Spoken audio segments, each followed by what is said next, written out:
In this video, I'm going to teach you how to make this beautiful banana bread. This banana bread is very moist and very flavorful, especially if you use very ripe bananas.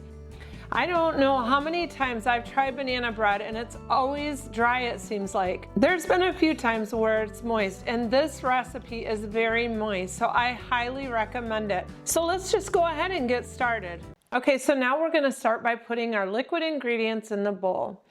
And I'll be doing a triple batch, so it may look like I'm adding too much, but I will give you the ingredients list for a single loaf of banana bread. So the recipe calls for a half a cup of softened butter,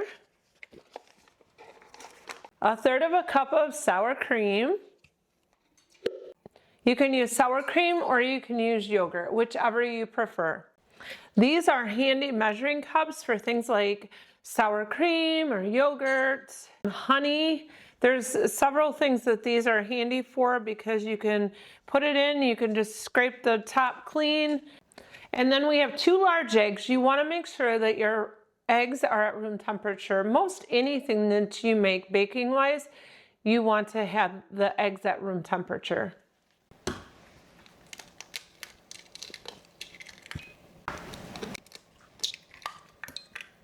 Okay, I'll go wash my hands. Okay, and then it calls for 3/4 of a cup of brown sugar. You can use light brown sugar or dark brown sugar. And if you're out of brown sugar, all you have to do is take 2 tablespoons of molasses and add it to a cup of sugar and you'll have brown sugar. You just stir it together. Some people actually prefer homemade brown sugar over the regular store-bought brown sugar because it's less prone to clumping together and turning into a rock. And then the recipe calls for 1 teaspoon of vanilla. The reason I do multiple batches all at one time is because if you're already getting all the ingredients out, it really doesn't take much longer to throw in extra ingredients and have multiple. When it comes to fruit bread, they freeze so well, and it's so nice to have fruit bread or cake that freezes well in the freezer in case we have company or something like that. We always have something that's easy to grab and to use. Okay, let's get this mixed up.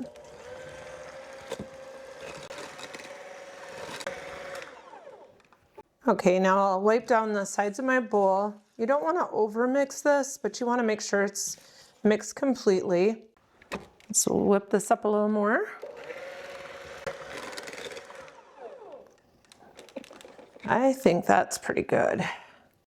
I'll smooth that top out just a little bit so I can put my dry ingredients on top of that. At this point, it's a good time to get my oven going. Okay, I'm going to set this at 350 degrees.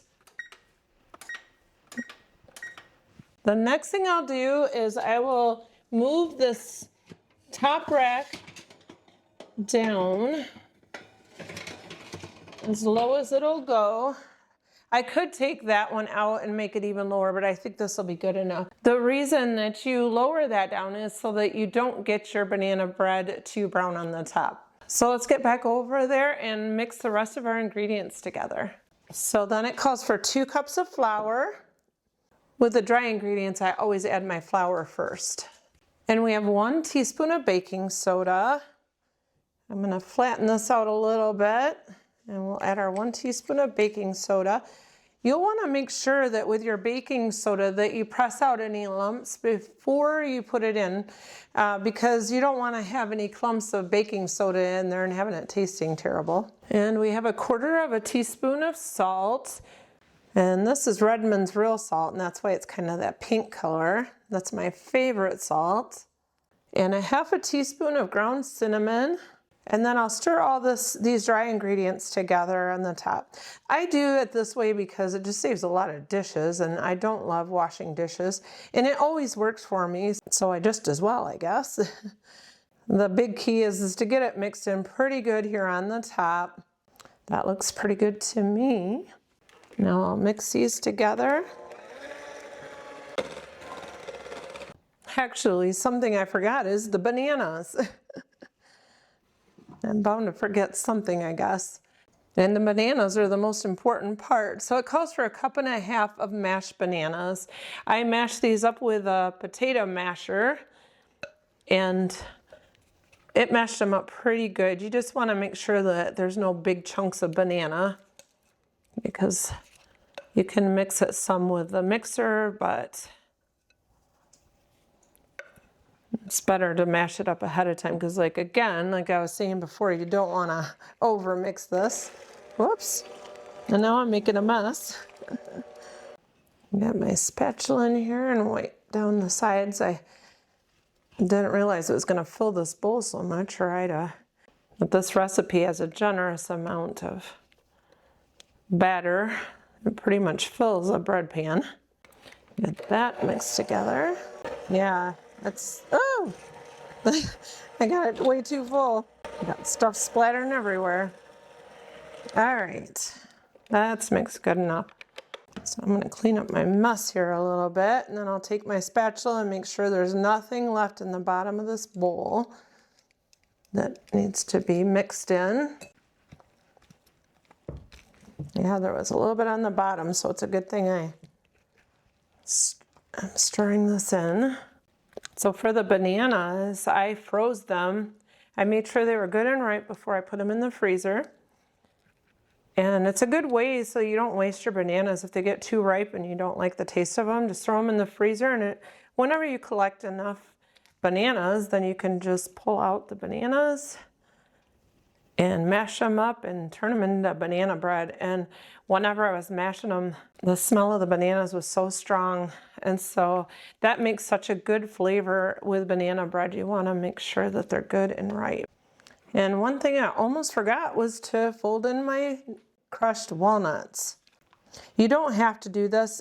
Some people will even put raisins in. So this is optional. I thought of just leaving it out of one of them, but you know what? Walnuts taste great in banana bread. So why not? Just make sure it's folded in good. Okay, now we are ready to put them in the bread pans. I always grab a damp paper towel so that I can wipe out the inside of my bread pans. I'm just always worried there's dust in them or something. So I do that first, and then I'll get them sprayed. It's best if you use light colored bread pans because they don't overcook as easily.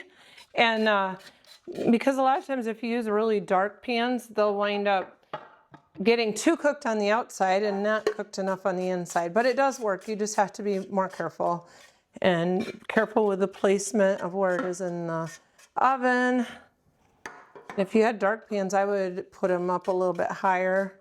It takes you take a chance on the tops of the bread getting a little too brown, but you could always tarp the bread with aluminum foil and that would help, but you'd want to wait till your bread is almost, most of the way done, or when it's starting to brown too much, so that you don't collapse your bread. Just make sure you oil them up really good because you don't want them sticking in the pan. I think the best way is going to be to use this measuring cup to put it in the pans because this bowl is so heavy. I really don't want to try to pick it up and get batter all over my shirt.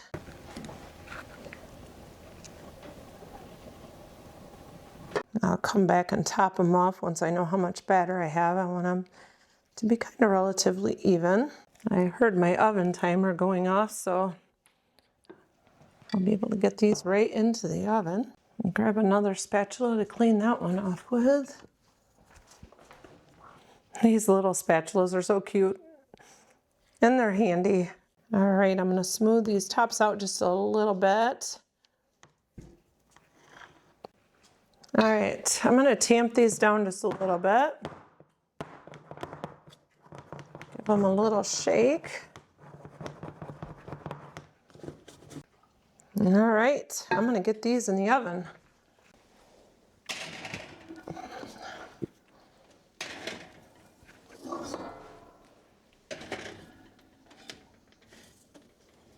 Go. All right, I'm going to set the timer for 60 minutes.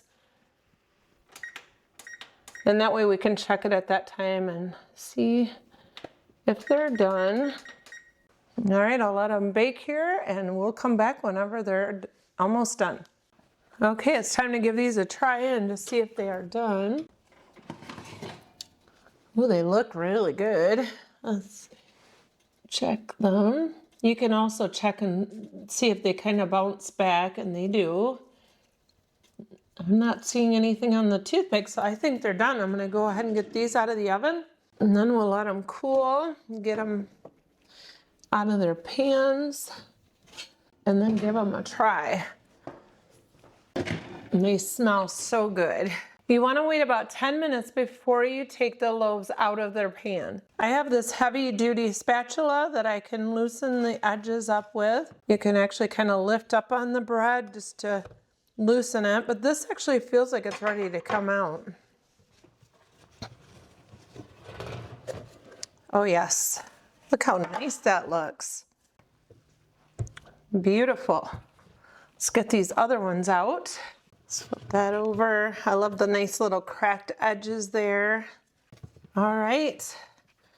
I'll separate these a little so they cool faster. Don't they look beautiful? I can't wait to give them a try. We gotta let them cool first though, because if you cut into these before they cool, it'll let a lot of the moisture out, and we don't wanna do that. We want them to be as moist as possible. So as much as I wanna give them a try, I think I'll give it about an hour. Grab my cutting board here so we can slice into this. All right, I'll give this one a try.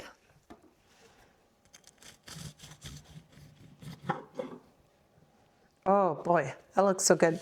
And this house smells amazing. I gotta show you the texture of that. Take a look at the texture of this bread, but I need butter on it. So I'm gonna grab that.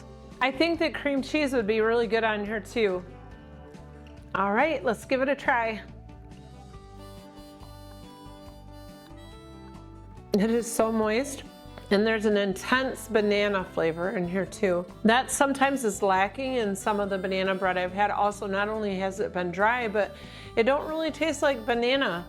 And going back over what I put in it, the bananas were very ripe, and I think that's secret.